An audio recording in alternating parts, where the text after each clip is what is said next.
21 साल की नवयुवती थी। कैंपस प्लेसमेंट में उसे एक अच्छी आईटी कंपनी में जॉब मिल गई थी। उसकी शिफ्ट रात की तकरीबन 12 बजे खत्म होती थी। उस रोज भी अपना काम खत्म करने के बाद वो ऑफिस से निकली और अपनी साइकिल की मदद से रेलवे स्टेशन पहुंच गई। साइकिल को पार्क करने के बाद मोनिका प्लेटफॉर्म पर खड़ी होकर अपनी ट्रेन का इंतजार करने लगी। अचानक ही उसकी नजर रेलवे स्टेशन पर लगे एलईडी बोर्ड पर गई। रोज की तरह उसमें आने वाली ट्रेन का नाम और शेड्यूल आज दिखाई नहीं दे रहा था। डिस्प्ले बोर्ड की एलईडी बार बार जल बुझ रही थी। अचानक ही प्लेटफॉर्म की पावर सप्लाई कट गई और हर तरफ अंधेरा हो गया। कोई कुछ समझ पाता उससे पहले ही मोनिका की ट्रेन प्लेटफॉर्म पर आ गई। बिना देरी किए बाकी के पैसेंजर्स के साथ साथ मोनिका भी झट से ट्रेन में चढ़ गई। इस समय रात के 11:30 बज गए थे। आज ट्रेन में कुछ गिने चुने पैसेंजर्स ही दिखाई दे रहे थे। मोनिका ने अपने हेडफोन में लाउड म्यूजिक लगाया और आंखें बंद कर अपना सर सीट के बैक सपोर्ट में टिका दिया। कुछ ही देर में लाउड म्यूजिक होने पर भी दिन भर की थकान के कारण उसकी आंख लग गई थी। थोड़ी देर बाद उसका मोबाइल रिंग करने लगा। रिंग की आवाज से मोनिका की नींद टूट गई। स्क्रीन पर पापा का नाम फ्लैश हो रहा था। मोनिका ने फोन उठाया तो उधर से पापा की आवाज सुनाई देने लगी। मोनिका बेटा, ट्रेन मिल गई थी ना? हाँ पापा, मैं ट्रेन में ही हूँ, आप चिंता मत करो। कौन सा स्टेशन आ गया है? पापा की बात सुनकर मोनिका अचानक से आंख खोलकर अपने कोच में चारों ओर नजर दौड़ाती है। उसे अपनी आंखों पर यकीन नहीं हो रहा था। पूरे कोच में बिल्कुल अंधेरा छाया हुआ था। ना तो कोई डिस्प्ले दिखाई पड़ रहा था और ना ही कोई अनाउंसमेंट सुनाई दे रहा था। पापा, आई थिंक कुछ प्रॉब्लम है। यहाँ ट्रेन में कुछ है ही नहीं। सारी लाइट्स ऑफ है और कोई अनाउंसमेंट भी नहीं हो रही है। बेटा, आसपास किसी पैसेंजर से पूछना क्या बात है। पापा, पूरा कोच खाली पड़ा हुआ है, मैं अकेली हूँ यहाँ। ये क्या बोल रही है बेटा? मुझे डर लग रहा है। देख, ट्रेन जैसे ही अगले स्टेशन पर रुकेगी तू वहां पर उतर जाना, मैं तुम्हें लेने आ जाऊंगा। ठीक है पापा। मोनिका अब ट्रेन के अगले स्टेशन पर रुकने का इंतजार कर रही थी। आमतौर पर यह ट्रेन हर 10 या 12 मिनट में अगले स्टेशन के लिए रुकती थी, लेकिन आज पूरे 20 मिनट हो चुके थे, लेकिन ट्रेन रुकने का नाम ही नहीं ले रही थी। मोनिका को घबराहट हो रही थी। उसे कोई आइडिया नहीं था वो अभी कहां पर है।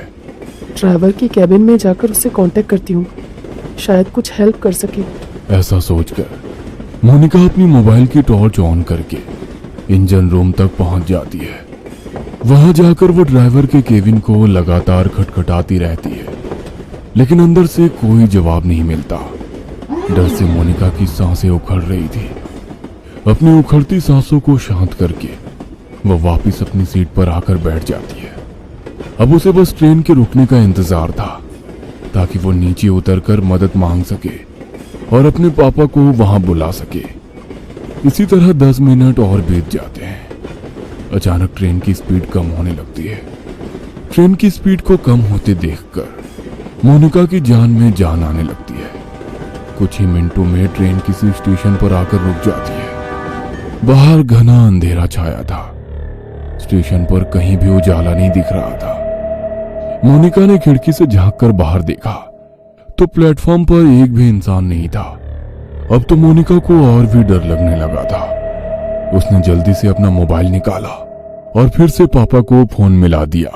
पापा, ट्रेन किसी स्टेशन पर रुकी है, लेकिन ये कौन सा स्टेशन है कुछ समझ नहीं आ रहा। बाहर सिर्फ अंधेरा ही अंधेरा दिखाई दे रहा है। प्लेटफॉर्म पर भी कोई आदमी नहीं दिख रहा है। मैं क्या करूं? बेटा, एक बार मैप में अपनी लाइव लोकेशन चेक करो, तुम्हें पता चल जाएगा कि अभी तुम्हारी ट्रेन कहां पर है। मोनिका अपनी लोकेशन चेक करती है तो पता चलता है कि वो किसी अनजान जगह पर है जिसे जीपीएस भी ट्रैक नहीं कर पा रहा था। मोनिका फिर अपने पापा को फोन लगाती है। पापा, ये सब क्या हो रहा है मेरे साथ? इस जगह को जीपीएस भी ट्रैक नहीं कर पा रहा है। मैं कहाँ जाऊं? आप आ जाओ पापा, मुझे बहुत डर लग रहा है। अचानक सिग्नल कटने के कारण कॉल डिस्कनेक्ट हो जाता है। मोनिका स्टेशन पर घूमकर बाहर निकलने का रास्ता ढूंढने लगती है। तभी उसे वहां पर एक बड़ा सा बोर्ड लगा हुआ दिखाई देता है। इस पर जरूर स्टेशन का नाम लिखा होगा। टॉर्च जलाकर देखती हूँ। जैसे ही वो टॉर्च की रोशनी में बोर्ड की ओर देखती है, उसके शरीर में कपकपी सी होने लगती है। वो बोर्ड पूरी तरह से खून से लथपथ था और उस पर से अभी भी खून की बूंदें टपक रही थी। मोनिका घबराकर वहां से भागकर वापस अपनी ट्रेन की ओर आने लगती है कि तभी उसका फोन बजने लगता है। डरो नहीं बेटा, हिम्मत से काम लो। तुम्हारी ट्रेन जिस ट्रैक से आई है उसी ट्रैक पर वापस चलो। देखो आसपास कुछ तो होगा, कोई चर्च, कोई बिल्डिंग, कुछ न कुछ जरूर होगा। तुम कोशिश करो, जैसे ही तुम्हें कुछ भी दिखाई दे तुरंत मुझे बताना। मैं भी पुलिस से मदद मांगने की कोशिश कर रहा हूँ। आंसू पोंछकर मोनिका पापा के कहे अनुसार अपोजिट डायरेक्शन में भागने लगती है। ट्रैक पर हर तरफ अंधेरा ही अंधेरा छाया हुआ था। भागते हुए मोनिका को अपने पीछे कई सारे कदमों की आवाजें सुनाई दे रही थी। ऐसा लग रहा था कई सारे लोग उसके पीछे पीछे दौड़ रहे हो। मोनिका घबराकर अपने पीछे की ओर देखती है, लेकिन पीछे सन्नाटे के सिवा कुछ भी नहीं था। मोनिका पूरी ताकत लगाकर दौड़ती ही जा रही थी। अचानक ही उसके कानों में किसी की आवाज सुनाई देती है। ऐसा लग रहा था कोई गुस्से में उसका नाम पुकार रहा हो। मोनिका अब इतना ज्यादा डर चुकी थी कि उसके अंदर पीछे मुड़ने की हिम्मत भी नहीं बची थी। हाथ में मोबाइल पकड़े वह फ्लैश लाइट की रोशनी में दौड़ती चली जा रही थी। अचानक ही उसके दौड़ते कदम ठिठक कर रह गए। उसने देखा कि सामने पोल पर एक औरत उल्टी लटकी हुई थी।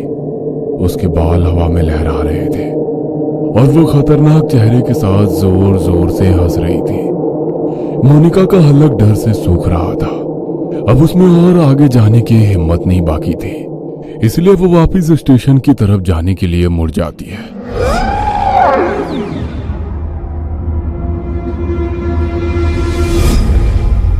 वापस मुड़ते ही उसे कुछ दूरी पर एक आदमी दौड़कर उसकी ओर आता दिखाई देता है। उसका पूरा शरीर कटा फटा सा दिखाई दे रहा था। उसका चेहरा बहुत डरावना दिख रहा था, जैसे कहीं पर कुचला गया। वो आदमी हाथ हिलाकर उसे ट्रैक पर दौड़ने से मना कर रहा था। मोनिका को अब समझ नहीं आ रहा था कि वो कहां जाए। घबराकर वो फिर से पोल की तरफ देखती है, जहां अभी कुछ मिनटों पहले एक औरत उल्टी लटकी हुई थी। वो पोल अब बिल्कुल खाली था। आगे का रास्ता भी बिल्कुल खाली दिखाई दे रहा था, इसलिए उस आदमी से बचने के लिए मोनिका फिर से ट्रैक पर दौड़ने लगती है। कुछ दूर दौड़ने के बाद उसे ट्रैक के पास एक गाड़ी खड़ी दिखाई देती है। मोनिका अपने पापा को गाड़ी के बारे में बताने के लिए फोन उठाती है तो देखती है कि फोन की बैटरी डाउन हो गई है। इस गाड़ी के हेडलाइट्स ऑन है, मतलब गाड़ी में जरूर कोई है। क्या करूं? मदद मांग लूं या ऐसे ही भूतिया स्टेशन पर अपनी मौत का इंतजार करती रहूं?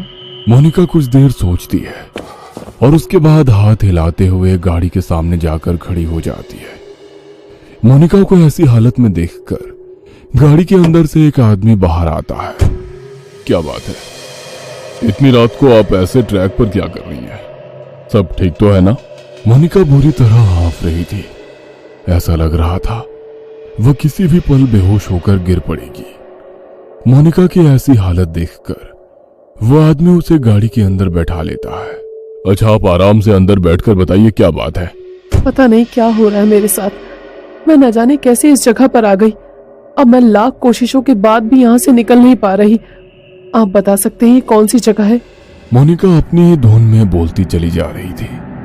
तभी उसे महसूस हुआ कि कार सवार युवक उसे वापस प्लेटफॉर्म की ओर ले जा रहा है। No please stop. तो मुझे कहाँ ले जा रहे हो? मुझे वापस वहां नहीं जाना है। मोनिका के इतना कहते ही वह लड़का मुस्कुराते हुए पीछे देखता है। अगले ही पल उस लड़के का चेहरा बदलने लगता है और वो उसी आदमी की शक्ल में बदल जाता है जो ट्रैक पर उसका पीछा कर रहा था। मोनिका के मुंह से एक जोरदार चीख निकल जाती है और वो कार से उतरकर फिर से पागलों की तरह दौड़ने लगती है। उसे अपने पीछे उस आदमी के कदमों की आवाज साफ सुनाई पड़ रही थी। दौड़ते हुए वो वापस अपनी ट्रेन के सामने आ जाती है। कोई और रास्ता ना सूझने पर वो छिपने के लिए वापस ट्रेन में चढ़ जाती है और एक सीट के नीचे छिपकर बैठ जाती है। मोनिका का पूरा शरीर पसीने से लथपथ हो गया था। वह अभी तक डर से कांप रही थी। डर उसके दिमाग में इस कदर बैठ गया था कि अगले ही पल वो डर से बेहोश हो गई थी। कुछ ही पलों में ट्रेन चल पड़ती है और उस स्टेशन को पीछे छोड़कर आगे बढ़ जाती है। कुछ देर बाद मोनिका को होश आता है तो वो खुद को स्टेशन के इमरजेंसी रूम में पाती है। अब आप कैसा फील कर रही हैं मैम? आप अपनी सीट पर बेहोश हो गई थी। ट्रेन के स्टाफ मेंबर आपको यहाँ लेकर आ गए। आप अपने घर पर किसी को इन्फॉर्म कर दीजिए। मोनिका हैरानी से चारों ओर देख रही थी। उसे अभी तक यकीन नहीं हो रहा था कि वो उस स्टेशन से वापस आ गई है। प्लीज मेरे पापा को बुलवा दीजिए। मैम, आपके फोन की बैटरी लो हो गई थी, मैंने चार्ज कर दिया है, ये लीजिए। मोनिका अपना फोन निकालकर पापा को फोन लगाती है। हेलो, कहाँ थी तू बेटा? मैं कितना परेशान था। 3 घंटे हो गए, अभी तक घर नहीं लौटी। पापा, आप तो जानते हैं ना, मैंने आपको फोन किया तो था। बेटा क्या बोल रही है? तू है कहाँ? मोनिका पापा को अपनी लोकेशन भेज देती है। कुछ ही देर में मोनिका के पापा आकर उसे अपनी कार से घर ले जाने लगते हैं। रास्ते में मोनिका अपना फोन निकालकर कॉल हिस्ट्री चेक करती है। उसने पिछले 3 घंटे में लगभग 10 बार पापा का नंबर डायल किया हुआ था, लेकिन एक भी बार उस पर बात नहीं हुई थी। मैंने तो हर बार पापा से बात की थी, लेकिन फोन में तो बस डायल नंबर ही दिख रहा है। और अगर वो सब मेरा वहम था, तो फिर जब मैं बेहोश थी तो ये कॉल कब और किसने किए? मोनिका के जहन में बहुत से सवाल थे, जिनका जवाब फिलहाल बस यही था कि इतना सब कुछ एक रात में देख लेने के बाद भी वो जिंदा अपने घर लौट रही थी। मोनिका पिछली रात की घटना को एक बुरा सपना समझकर भूल जाना चाहती थी कि तभी उसकी नजर अपनी गाड़ी के साइड मिरर पर पड़ती है। वो देखती है कि वही कटे पिटे चेहरे वाला डरावना आदमी उसकी गाड़ी के ठीक पीछे पीछे चला आ रहा